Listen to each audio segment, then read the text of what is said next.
India has a rich and varied tradition of performing arts. Folk dances, theatre, oral storytelling, music, and classical dance forms like Bharatnatyam, Odissi, Kuchipudi, and so on.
Everything is here, and then it lets out a heart-rending shriek.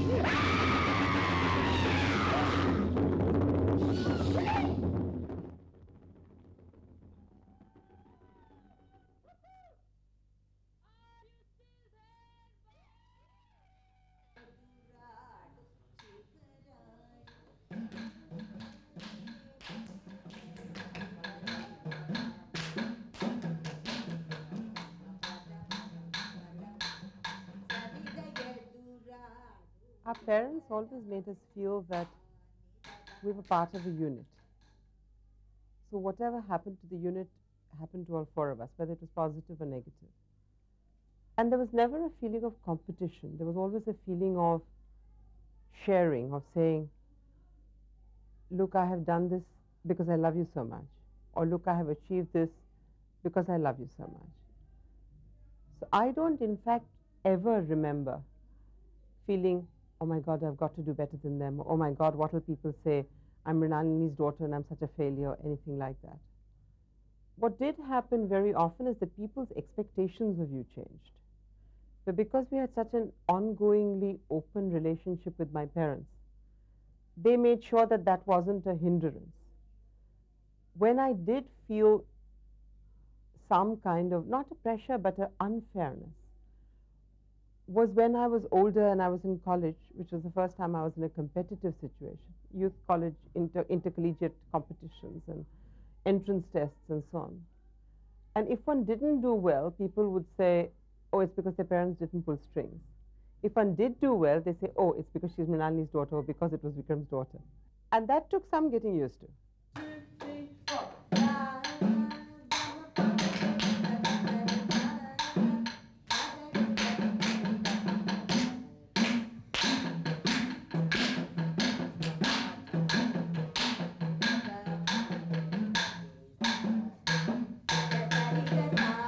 Our school was amazing. You know, my school is a school called Shreyas, which was started off by Papa's older sister, Leena Mangaldas.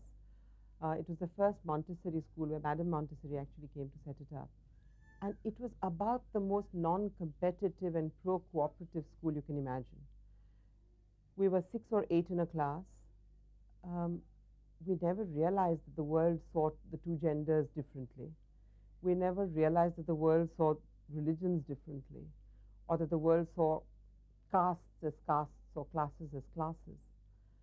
And we spent all our time in this sort of idealistic world where everybody did everything and everything was okay, as long as you were honest about it and committed about it. We were told that there was no work that was high or lowly. And we did everything from cleaning the grounds to cleaning the loos.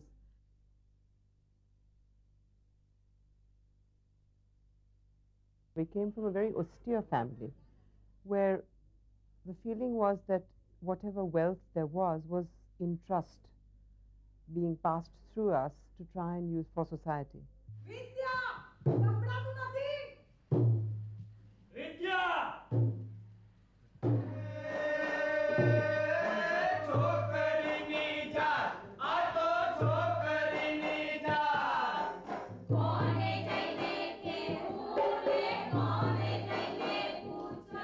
I think I started learning dance because I was the only one from my friends who didn't. All my friends used to come to Amma to learn, and I just felt very left out, so I used to learn. But I was a very desultory learner. Dancing was far too much hard work. I was a lazy child physically. I would much rather have been on stage doing theatre where I didn't have to sweat so much. But I continued learning. I always knew I didn't want to dance professionally. And it was not till much later, after I had finished my MBA and PhD and was going through an extremely unhappy love affair, that I woke up one day saying, you know, what am I doing? I want to dance. And for Amma, it was a great second innings, if you like, because my father had died a few years ago. And Papa was so much a partner for Amma in her dance career that she had somehow lost her will to dance when Papa died. I think we all took it very hard because it was so unexpected. But I think they matured a lot at that time and helped me a great deal. Both the children helped me a great deal for that difficult time.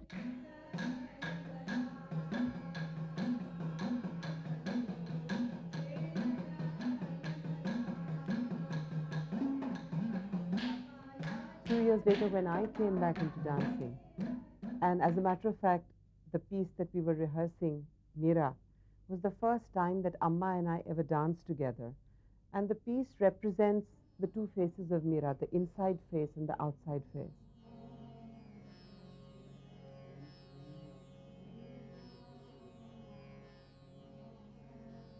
Is the inner Mira and the outer Mira. Sometimes what we think we're doing outside, we have a facade of a certain position, a certain, you know, face to the world. And the other face is what you really feel within.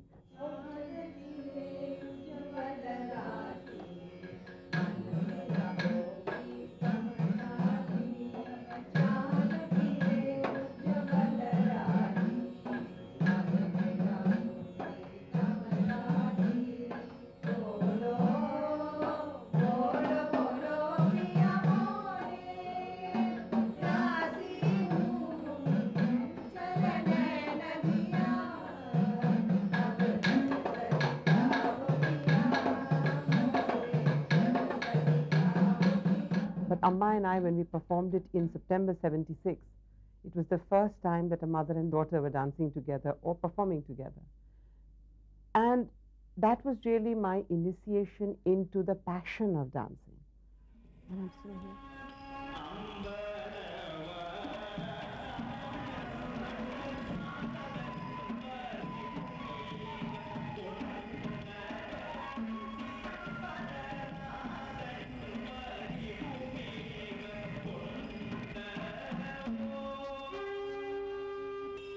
My attitude towards creativity is, in some senses, a very Indian attitude, which is that creation comes out of ananda and bliss, not out of angst and depression, which is the Stanislavski technique of, you have to be like this.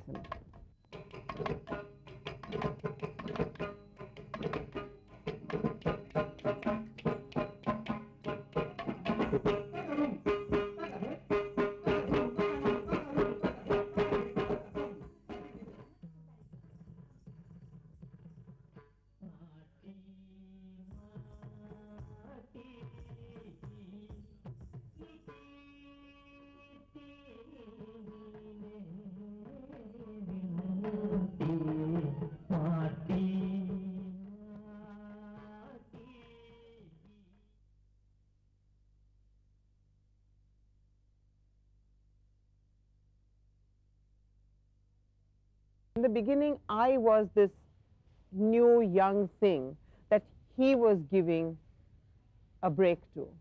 At some stage, I started realizing that the audiences were reacting to me and that I was a pivotal part. And that changed many things. But it also changed the way I looked at myself. Till then, I had always seen myself as the perfect clay for Amma's modeling, the perfect medium for people's creativity. I always thought of myself as somebody who couldn't stand on my own feet, couldn't stand by my own convictions, couldn't stand against the entire world if I believed in something. And all that happened within me.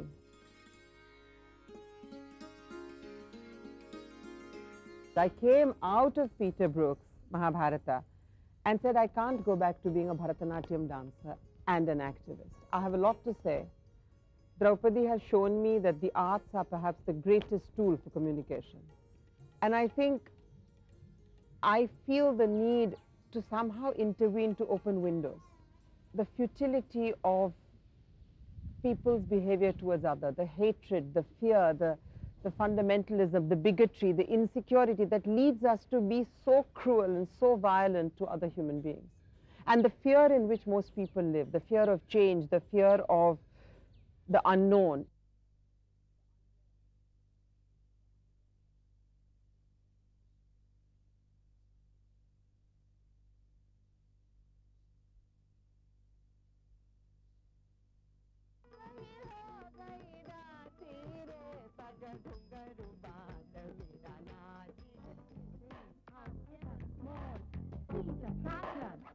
The people who wrote the myths or told them to us were men. The pundits who interpreted them were men. The kings who saw to it that they reached different paths were men. Today, the judges who decide whether our behavior is honorable or whether showing an elbow means you can be raped are men. The other thing that makes me create is the opposite, which is the sheer excitement of music and rhythm. I rarely create because I see a visual idea. I see visual ideas when I hear something.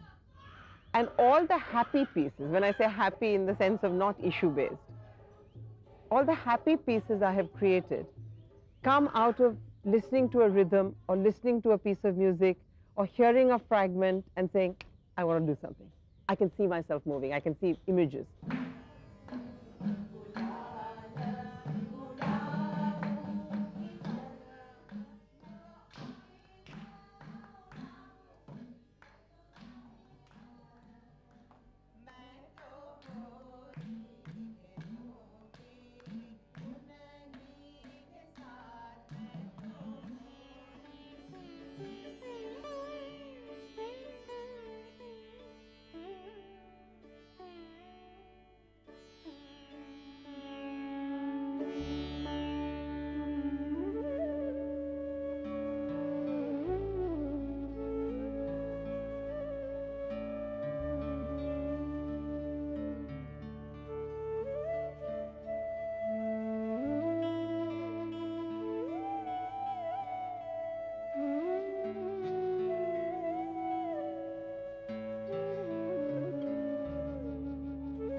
को मर्द पिशाच क्यों नहीं होता है? हाँ, वहाँ का ओझा और लोग कहते Oh, I think it has done a great deal for social change. Even our dance dramas, as I told you about dowry deaths and so on, have been all over India. And I think it created quite a question kind of thing in many people's minds in Kerala, in Madras. In fact, even editorials were written about it, perhaps for the first time, saying that dance can be a wonderful social consciousness, can be shown through dance.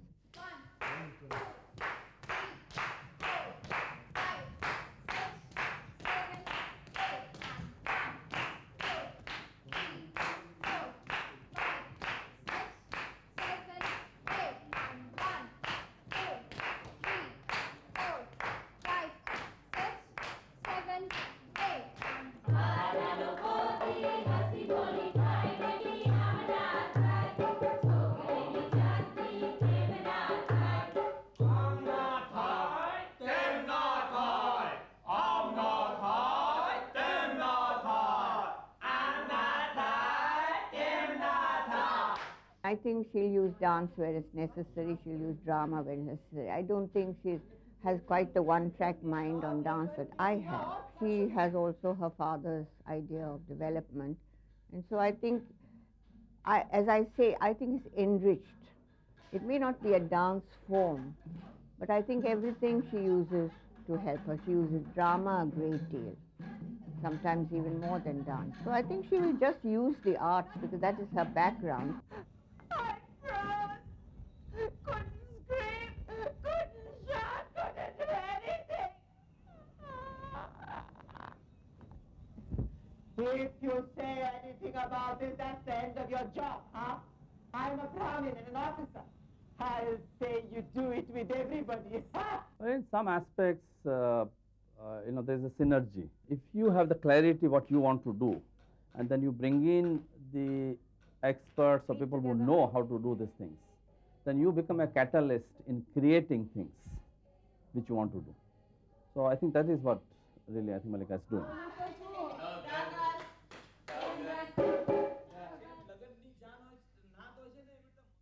These bonds of dharma that are tied by a dharma of lies.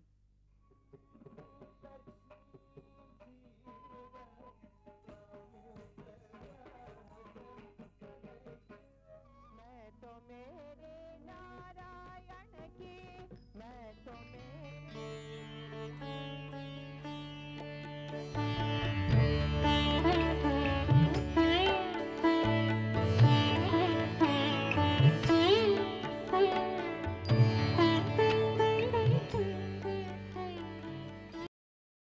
O-L-E-N-C-E.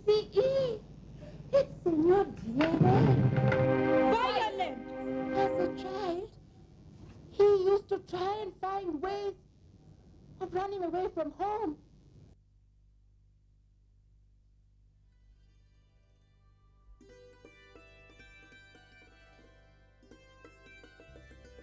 I realized that we have such a rich treasure of arts and crafts, and we don't have really much documentation in that area. And Malika was already doing something related to Indian design.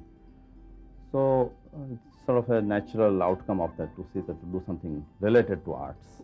And then over a period of time it has grown into crafts and design and architecture, museum collections in India and overseas, and documentation of exhibition catalogs for international museums.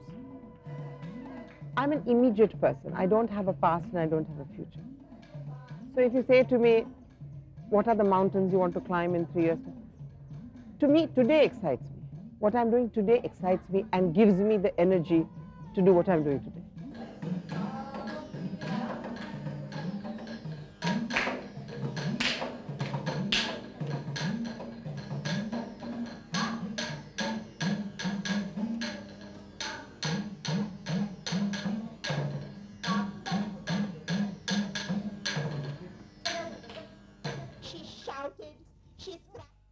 Whenever I'm stressed, yes, the most important